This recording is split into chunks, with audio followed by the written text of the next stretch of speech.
Good morning, Center for Spiritual Living, Greater Las Vegas. What a joy it is to be back with you on this Sunday morning. I'd like to start off by giving some thanks for the people that put this all together. Justin and David for the beautiful music they provided to us. Joe for all of the amazing media techniques that he applies to all of our services and just brings us such a professional quality services each week. And I also want to thank our practitioners, Debbie Little, who did an amazing invocation this morning, and then a beautiful meditation prior to that, and for our meditation portion of the service. I also want to thank our practitioners, Lynn Frankenberger and Valerie Weiner, who are sitting high watch today for us. When they sit in high watch, they hold the consciousness of each and every individual here in that highest frame of mind.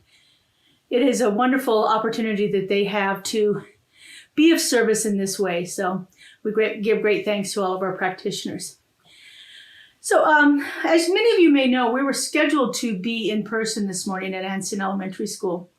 However, due to the increased positivity rates of COVID certainly around our area of the country and in many other parts of the country, we needed to bring our service online instead of in person. You know, I was sitting with this as I was thinking about it, and I've given many talks in the last 2 years. Several of them here for CSLGLV and for a couple of other communities around the country. And I realized this morning that I really haven't addressed this COVID issue in any way at all. And then I started thinking about that, and I thought, well, how often am I applying my spiritual practices to that? And I thought, well, probably not as consistently as I should be doing or want to be doing. And so I thought maybe this is a time for us to actually, as a community, to uplift this COVID experience. You know, one of the things that I absolutely love about Science of Mind is we don't have to know the how. We don't have to know at all how it's going to be done. What we have to know is the what of it. In other words, we have to know we want this experience to be eliminated from this time and this place. And we have to know the who. We have to know what is doing the work here. You know, when we begin to rest in the consciousness of that oneness and know that that is the power and the presence, that is what's doing the work. And we begin to apply that consciousness to the situations that we have operating in our lives, then we can affect a great change. And so I thought this morning maybe we could just do that for a moment here before I start my regular Sunday talk. Let's just take a moment and hold this consciousness of this worldwide pandemic in that higher truth. We don't have to know how it's being done. We just have to know who is doing it and what is happening. And so right here and right now, I just invite you to just turn within. May help you to close your eyes. It always does me. And just know with me right now that the perfect unfoldment of a solution for this pandemic that we are experiencing across our entire planet is lifted from our experience. That it returns to the nothingness from which it came. And that our lives continue to unfold easily, perfectly, divinely, under grace. That the one power and the one presence is active right here and right now. That it is active in this COVID situation. That it is active in each one of our lives. That the power and the perfection of the divine is what is at work here. Not illness, not disease. Simply wholeness and perfection. That vital life energy is moving through everything right now, bringing it into perfect alignment and perfect right order. And let's just take a moment now and rest in that consciousness, in that idea of this perfection moving through each and every one of the people that we know and all of those we don't know.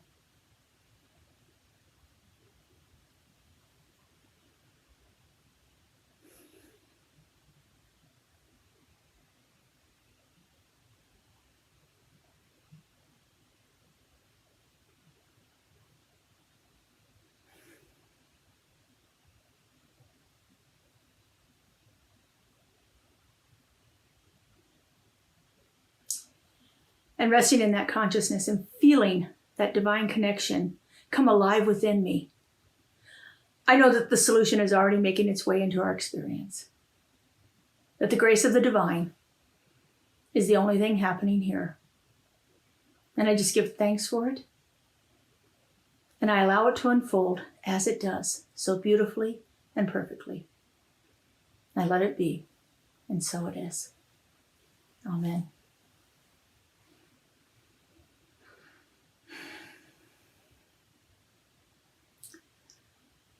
I invite you to do that each day. Each time you hear something about COVID, each time you see an increase in the numbers, or you hear of somebody that you know or love that is experiencing the effects of it, just simply turn within, make conscious contact, and know that the divine is on the job. It's doing the work. It's releasing this from our experience.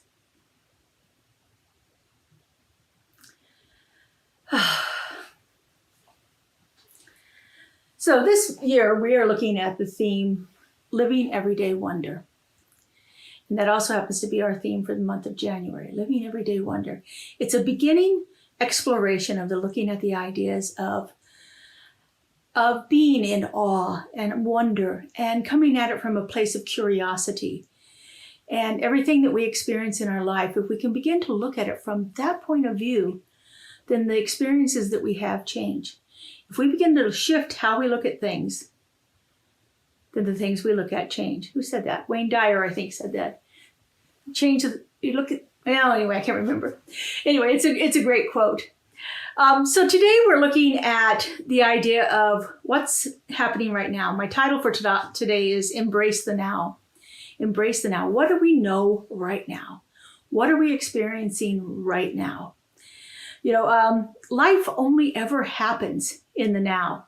In this very now moment is the only thing that we have that exists. There truly isn't a past or a present. It's only a construct that we've created to try to explain situations, to put a timeline to things, to say that happened before or this is going to happen tomorrow, those kind of things. The past and the present actually have no place to operate within our lives. The only thing that's operating is this very present moment. This is the only time we can do anything about is this present moment. We can't change the past, and we can't really do much to affect the future except what we're doing right now. Except what we're doing right now. That's the only thing that will have any impact on any aspect of our life. Our founder, Ernest Holmes, says in the core concepts, he says, the universal exists in the eternal now. The universal is one of the names that he gives for the divine. We can call it whatever you want. He sometimes calls it universal life, universal love, universal intelligence, and sometimes it's just the universal. The universal exists in the eternal now.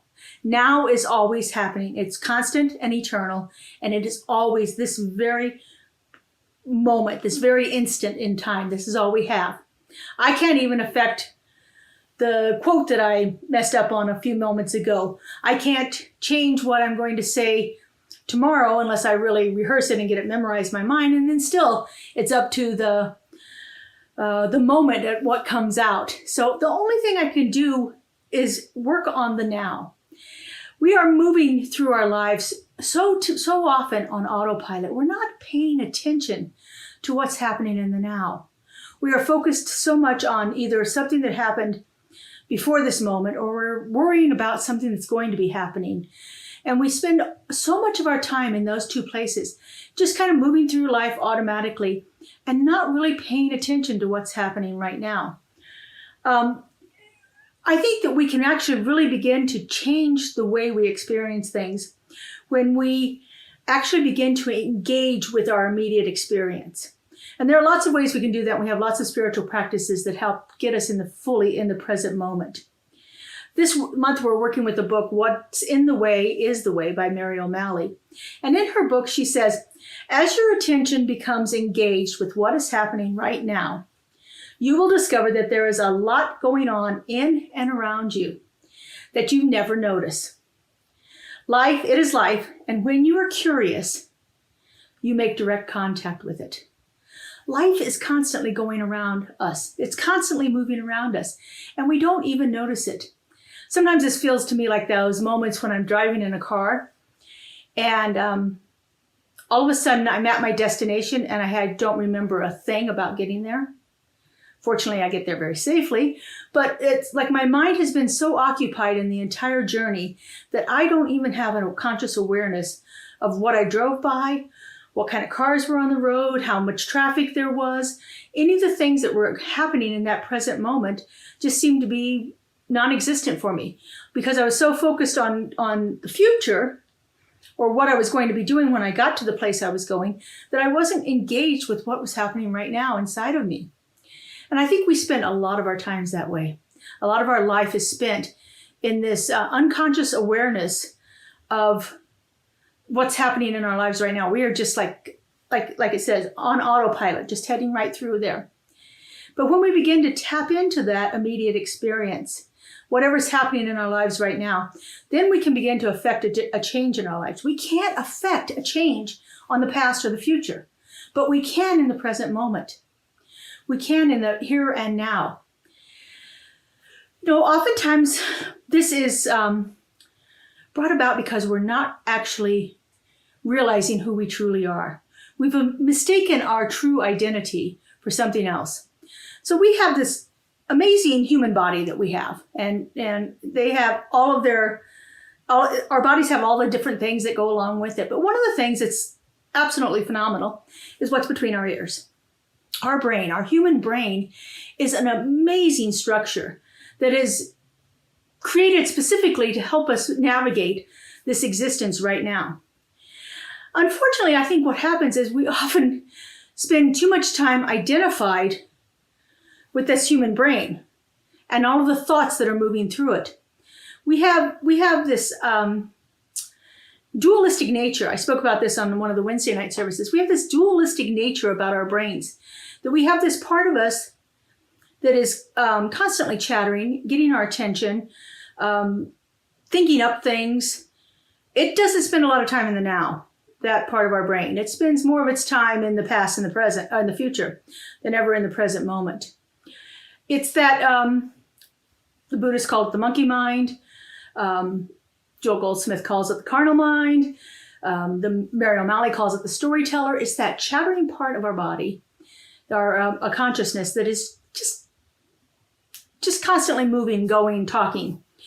And unfortunately, we get identified with that. We think that's who we are, that this chattering mind is who we are.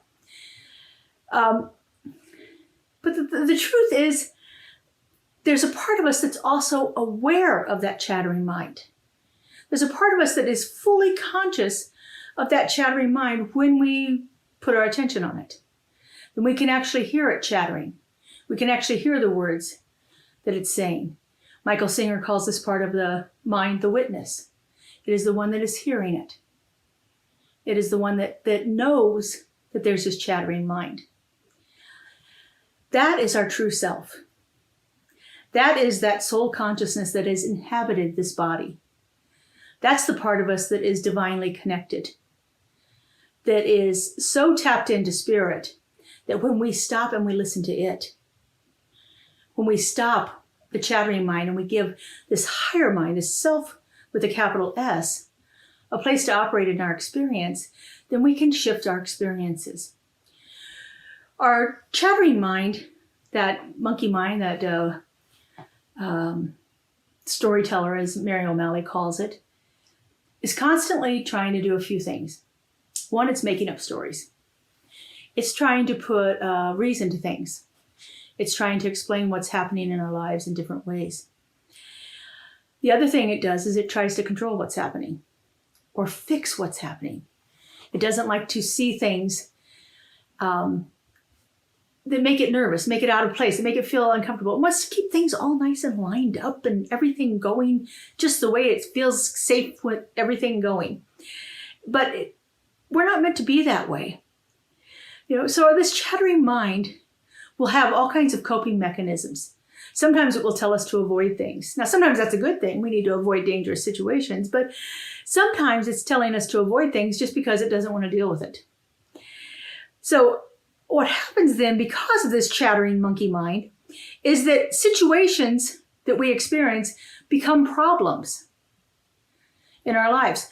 If we were able to look at a situation and say, it is what it is, this is what's happening, this is what I'm experiencing right now, not to judge it, not to try to fix it, not to try to control it, not to run and avoid it, but to just deal with it face on from this higher place of consciousness, then we can eliminate many of the problems in our lives. These problems then start to create other situations in our lives. But if we can begin to turn back to this higher self, this self that knows that it knows, then we can begin to have different experiences in our lives, and we can have a clearer picture of what's actually happening in our life.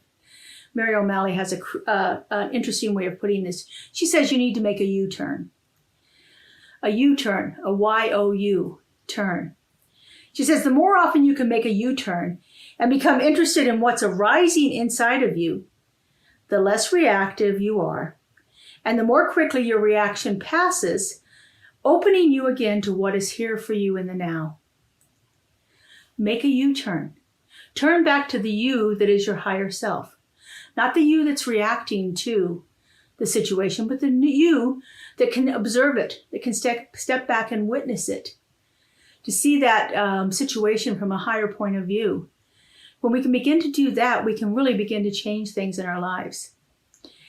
She says that there are 5 things that often keep us out of this now moment. 5 different situations in our lives or behaviors in our lives that will cause us to quickly go out of the now moment. The first thing she says are compulsions or addictions. The things that we've taken on as coping mechanisms in our lives, with compulsive behaviors or addictive behaviors that we are using to somehow compensate for the feelings that we are trying to avoid or a situation that we're trying to fix. And we begin to really become more attached to these behaviors, and then they become a bigger deal in our lives than what they would normally be, because we've attached so much meaning to it, and we've used it so often to cope with the situations in our lives that then now that coping mechanism that we have has become a greater problem. The second thing she says that keeps us out of the now is illness. When we are experiencing a severe illness, it's hard to not go to the future, like how much is this going to affect me? How much more pain am I going to be in? Is this going to be a terminal illness? I mean, it's so easy to go down that road of worrying about what's going to be happening when our very life feels like it's in turmoil here. Our very life, when our bodies have become ill. And along with illness then is also pain, especially when we have chronic pain. Those of us that have experienced chronic pain over a period of time know that it can be all-consuming, that it can keep us out of experiencing any joy or anything that's available to us in that present moment, because this pain is just so debilitating for us. The fourth thing that she talks about is our finances.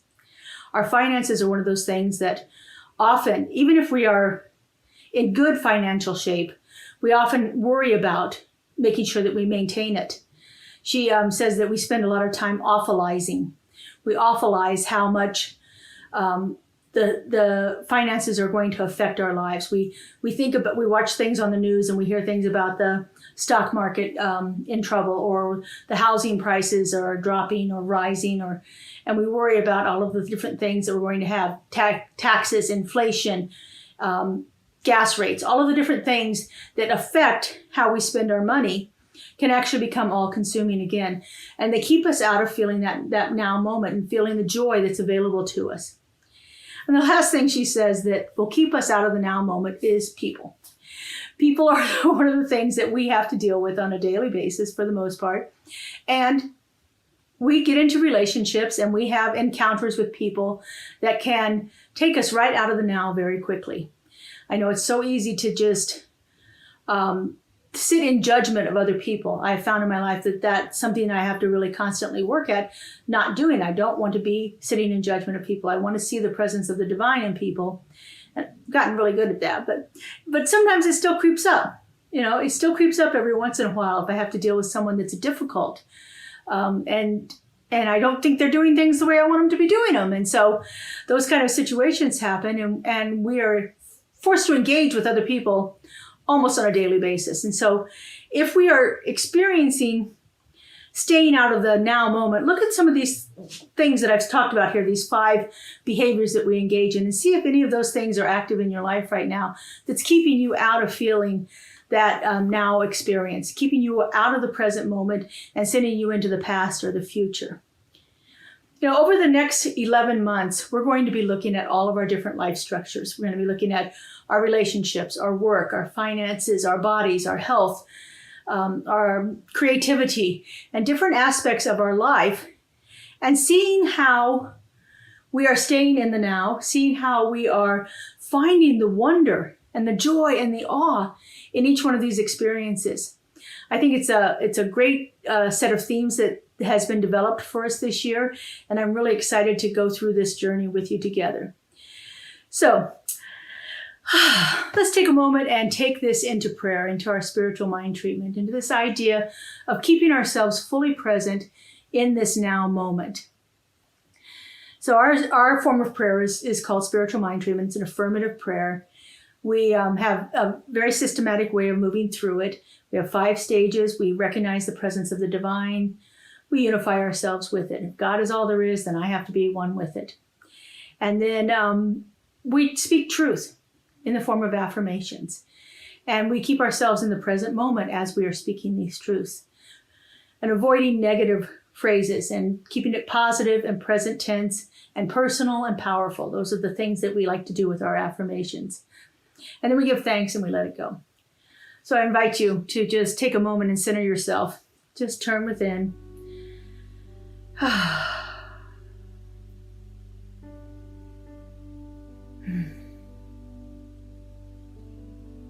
If it works for you, go ahead and close your eyes.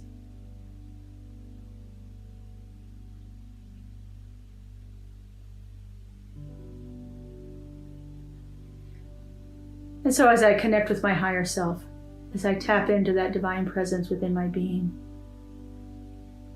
I reach into my heart center. And it is from this place that I know. And I know that I know, and I can never unknow. There is only one divine loving creator, one perfect entity that through its own amazing power and presence and energy and essence, it brought forth everything into existence. The sun and the stars, the moons and the planets, and every single thing that inhabits each one of these. It has created all life just for the glory of experiencing life through it. And because I know there's only one, I know that I am one with it. I know the power and the presence of that one resides within my being.